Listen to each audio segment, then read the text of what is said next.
Hello everyone, welcome to our channel PKP. आज की class में विज्ञान कार्यपत्रक 12 हिंदी मीडियम में देखेंगे। 2 अगस्त की है, तो आप सभी स्टूडेंट्स का बहुत बहुत स्वागत है। बट इससे पहले अगर आप इस चैनल पर नए हैं तो चैनल को सब्सक्राइब कर लें ताकि नेक्स्ट वीडियो की नोटिफिकेशन आपको मिल जाया करे।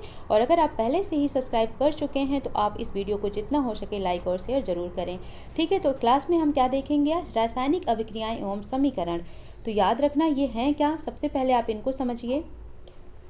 ऐसे परिवर्तन जिनमें नए गुण वाले पदार्थों का निर्माण होता है उन्हें रासायनिक अभिक्रिया कहते हैं। मतलब जैसे दूध है तो दूध में कुछ परिवर्तन हुआ होगा, ठीक है, जिसकी वजह से वो क्या बन गया? दही बन गया। तो दूध का दही बनना कैसा परिवर्तन हुआ? रासायनिक परिवर्तन हुआ। ठीक है, तो ऐसे परिवर्तन जिससे नए पदार्थ बन जाते हैं, नए गुणों वाले पदार्थ का निर्माण हो जाता है, वो रासायनिक अभिक्रिया कहलाती है। समझ आ गया होगा। नेक्स्ट देखो, इसमें ऐसे पदार्थ जो किसी रासायनिक अभिक्रिया में हिस्सा लेते हैं उन्हें अभिकारक कहते हैं।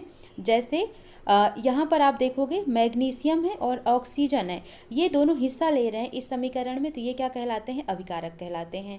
और ऐसे पदार्थ जिनका निर्माण रासायनिक अभिक्रिया में होता है उन्हें उत्पाद कहते हैं। जो रिजल्ट मिलता है बनकर, जिसका नया निर्माण होता है नए गुणों के साथ, वो क्या कहलाता है? उत्पाद कहलाता है। इसको हम रिप्रेजेंट कैसे करते हैं? तो यहाँ पर याद रखना, रासायनिक परिवर्तन को प्रदर्शित करने के 2 तरीके होते हैं। एक होता है शब्द समीकरण के द्वारा, दूसरा होता है रासायनिक समीकरण के द्वारा। जैसे नाम से क्लियर है, शब्द समीकरण, तो शब्दों को ही लिखना है। मैग्नीशियम प्लस ऑक्सीजन, एरो लगा देना है, मैग्नीशियम ऑक्साइड हो जाता है।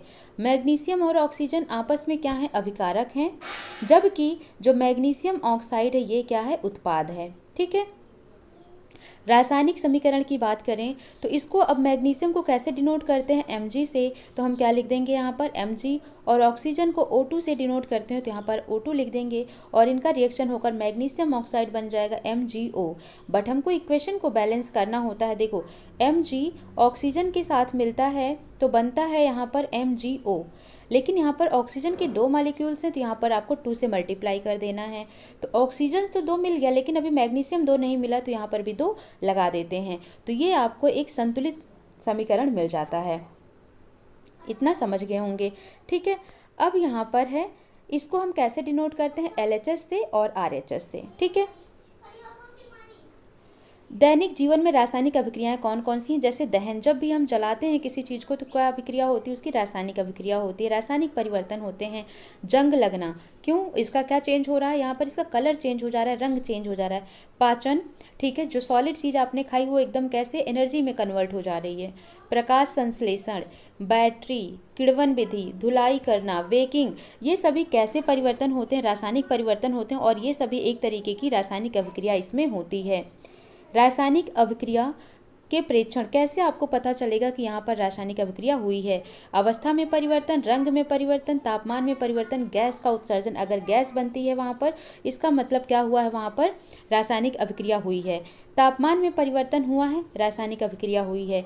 रंग में परिवर्तन हुआ है, रासायनिक अभिक्रिया हुई है। अवस्था में परिवर्तन हुआ है, रासायनिक अभिक्रिया हुई है। इससे आपको पता चल जाएगा। रासायनिक समीकरण, रासायनिक समीकरण क्या होते हैं? रासायनिक अभिक्रिया रासायनिक समीकरण द्वारा निरूपित की जाती है, जैसा अभी हमने ऊपर देखा। रासायनिक समीकरण में तत्वों के प्रतीक या अभिकारक और उत्पादों के रासायनिक सूत्र उनकी भौतिक अवस्था में लिखे जाते हैं।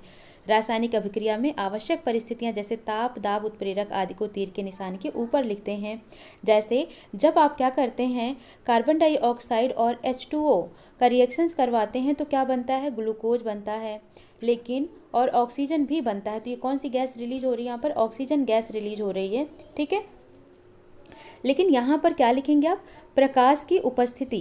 क्या लिखेंगे? प्रकाश की उपस्थिति में। तो इसको हम कहाँ लिख रहे हैं? एरो के ऊपर लिख रहे हैं। प्रकाश की उपस्थिति में इसको एरो के ऊपर लिख रहे हैं।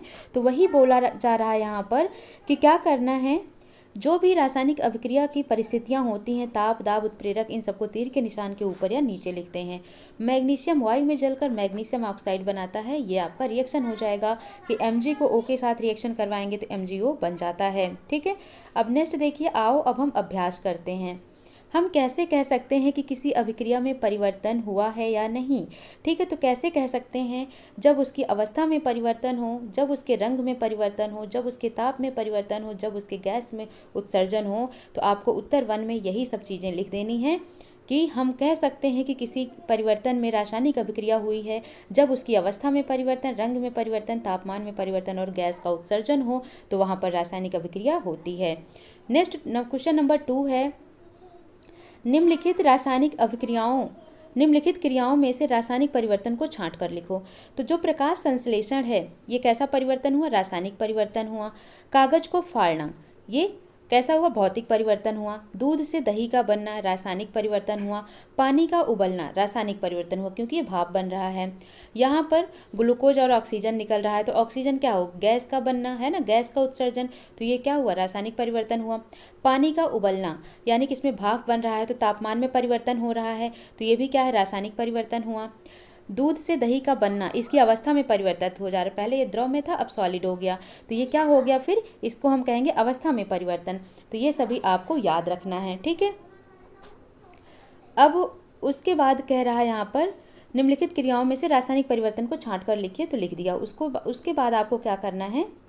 क्वेश्चन 3 करना है। दी गई अभिक्रियाओं में अभिकारक एवं उत्पाद लिखिए। तो इसमें देखो अभिकारक क्या है? ये है, ये दोनों मिलकर कैल्शियम कार्बोनेट बनाते हैं, तो ये हो गया अभिकारक, ये हो गया अभिकारक और ये हो गया उत्पाद, ठीक है। तो पहले में ये हो गया अभिकारक और ये हो गया उत्पाद, और दूसरे में ये हो गया अभिकारक, ये हो गया अभिकारक और ये हो गया उत्पाद, ठीक है। समझ आ गया होगा आपको। तो जो कैल्शियम कार्बोनेट है ये यहाँ पर उत्पाद है, ये दोनों क्या हैं? यहाँ पर अभिकारक हैं। इसमें मीथेन और ऑक्सीजन क्या है? अभिकारक है। कार्बन डाइऑक्साइड जल क्या है? इसका उत्पाद है, ठीक है। अब हम बात कर लेते हैं नेक्स्ट क्वेश्चन नंबर 4 की। उदाहरण दीजिए रासायनिक अभिक्रिया जिसमें गैस उत्सर्जित होती है। तो गैस किसमें उत्सर्जित होती है? प्रकाश संश्लेषण की क्रिया में। कौन सी गैस उत्सर्जित हो रही है? ऑक्सीजन गैस उत्सर्जित हो रही है। तो इसका रिएक्शन, इसका उदाहरण आप लिख देंगे। ऐसी रासायनिक अभिक्रिया जिसमें गैस उत्सर्जित होती है वह है प्रकाश संश्लेषण। क्या है वो? प्रकाश संश्लेषण है। तो इसका उदाहरण लिख देना है प्रकाश संश्लेषण, और इस अभिक्रिया को दिखा देना है carbon dioxide plus H2O is equal to C6H12O6 plus oxygen gas, ठीक है। इस तरीके से आपको, इसको मैं यहाँ लिख देती हूँ ऑक्सीजन, ठीक है। अब इक्वेशन को बैलेंस करना है। यहाँ पर देखो कितना है? कार्बन के 6 एटम है, यहाँ पर आपको 6 से मल्टीप्लाई कर देना, यहाँ पर भी 6 से, यहाँ पर भी 6 से, तब इक्वेशन बैलेंस हो जाता है। और यही हो जाता है प्रकाश संश्लेषण की अभिक्रिया जिसमें ऑक्सीजन गैस उत्सर्जित हो रही है, ठीक है। तो उदाहरण क्या हो गया? प्रकाश संश्लेषण की क्रिया। दूसरा आपसे पूछा गया है यहाँ पर रासायनिक अभिक्रिया जिसमें किसी पदार्थ के रंग परिवर्तन हो जाए। तो इसमें आप क्या लिख सकते हैं? जंग का लगना। क्या हो जाएगा इसका उदाहरण? जंग का लगना इसका उदाहरण हो जाएगा, ठीक है। तो इसका आपको लिख देना जंग का लगना। रासायनिक अभिक्रिया जिसमें तापमान में परिवर्तन हो, तो इसका क्या हो जाएगा? पानी का उबलना। क्या हो जाएगा? पानी का उबलना। इसमें क्या हो रहा है? तापमान में परिवर्तन हो रहा है, ठीक है। तो उदाहरण देना था तो आपने उदाहरण दे दिया। इसमें प्रकाश संश्लेषण की क्रिया, इसमें जंग का लगना, और इसमें क्या हो जाएगा? पानी का उबलना। ये 2 हो गया, और प्रकाश संश्लेषण क्या हो गया? ये 30 पहला हो गया, ठीक है। नोट कर लिया। अब कह रहा है क्वेश्चन नंबर 5, अंजलि की मम्मी गर्मी में गूंथा आटा फ्रिज के बाहर रखकर भूल गई। सुबह देखने में आटे में कुछ परिवर्तन दिखाई दिया। यह परिवर्तन कैसा था? भौतिक या रासायनिक? तो कैसा परिवर्तन था? यह रासायनिक परिवर्तन था, ठीक है। क्योंकि अब क्या हो गया? उसमें से इसमें लाने लगी, ठीक है, बदबू आने लगी। तो आप ये कह सकते हैं बेकिंग हो गया, वो फ्लफी हो गया, ठीक है। उसमें तो कैसा हो गया? यहाँ पर ये किण्वन होने के बाद, बेकिंग होने के बाद ये क्या हो जाते हैं? रासायनिक परिवर्तन।